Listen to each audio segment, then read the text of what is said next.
Continuing on with Jacob. So he's just left Laban, and Jacob was afraid of Laban, but he was absolutely terrified of Esau. See, Laban had his own daughters and grandchildren to think about, whereas Esau had no reason to care about anyone among Jacob's people if he was bent on killing Jacob. So on his way home, Jacob knows he may have to face Esau, so he sets a plan in motion. Interestingly, there's an encounter with some angels, but we're told nothing about it, nothing about what's said at the very beginning of chapter 32. But then Jacob sets his plan in motion by sending messengers ahead to Esau, and the messengers come back saying, Esau's coming to see you with 400 men. So now Jacob's really scared. It says in verse 7, in great fear and distress, Jacob divided the people who were with him into two groups. And he was thinking that if Esau attacks one group, the other might escape. And then Jacob prays what is so far in the Bible the longest prayer by far of anyone. He says, starting in verse 9, O God of my father Abraham and God of my father Isaac, O Lord, who said to me, return to your country and to your kindred, that I may do you good. I am not worthy of the least of all the deeds of steadfast love and all the faithfulness that you have shown to your servant. For with only my staff I crossed this Jordan, and now I have become two camps.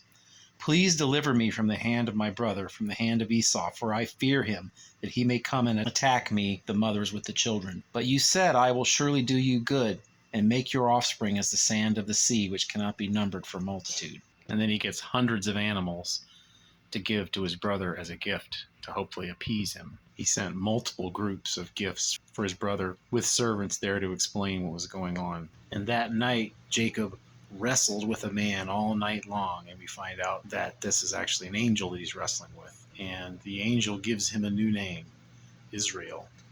This name means strives with God or wrestles with God. This would also seem to be prophetic of how the nation of Israel would wrestle with God.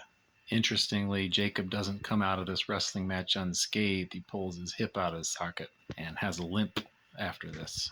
In Genesis 33, it's time to finally meet Esau and see what happens. Jacob ordered his people in the order of importance to him, with Rachel and Joseph at the back, the farthest away from Esau, while he himself went in front to bow down to his brother, just hoping his brother would accept him. So it says, he himself went on before them, bowing himself to the ground 7 times until he came near to his brother.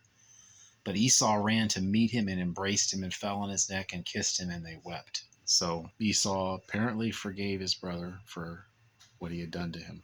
I see a strong parallel between this and the parable of the prodigal son, where instead of a brother, it's a son who's treated his father abominably and comes back just hoping to beg that his father would accept him back as a servant, and his father runs and hugs him just like Esau did here.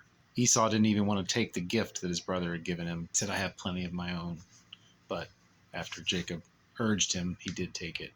Esau wanted to leave some men behind to help escort Jacob where he's going. But it still seems that Jacob's not quite convinced that Esau has really forgiven him, because he refuses all the help that Esau wants to give. And he tells Esau he was going to come to him at Seir, which is where Esau lived. But then he didn't do it. So Jacob made it back to at least near where he had grown up. Chapter 34 is an awful story involving Jacob's daughter and the people of the land, and then the revenge that his sons Simeon and Levi would get. You can read that in chapter 34.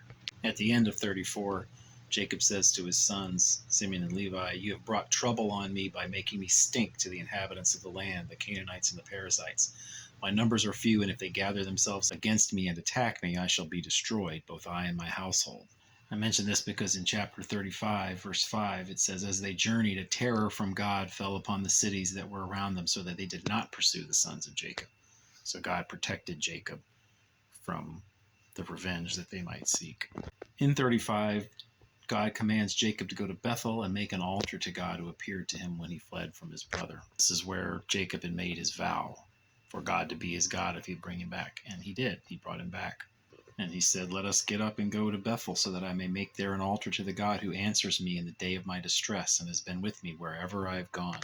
And around this time, God repeats the name change from Jacob to Israel and also reconfirms the promises about the land that I gave to Abraham and Isaac, I will give to you, and I will give the land to your offspring after you.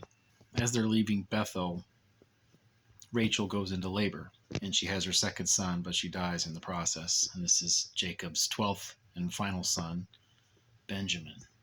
He has to bury Rachel. Then he comes back to his father because Isaac is still alive. But Isaac dies about this time, and then it says, and his sons Esau and Jacob buried him. So even though Jacob didn't go to see Esau like he said he would, they did meet again, and apparently still amicable. They together buried their father. So through the story of Jacob, there's been a number of prophecies.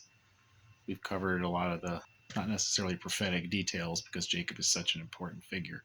Genesis 36 is genealogy of the descendants of Esau. Jacob's going to live quite a bit longer, but in Genesis 37, we move into the story of Joseph, who is the most heroic figure of the book of Genesis and a precursor to Jesus. Or, as is commonly said, he's a type of Christ.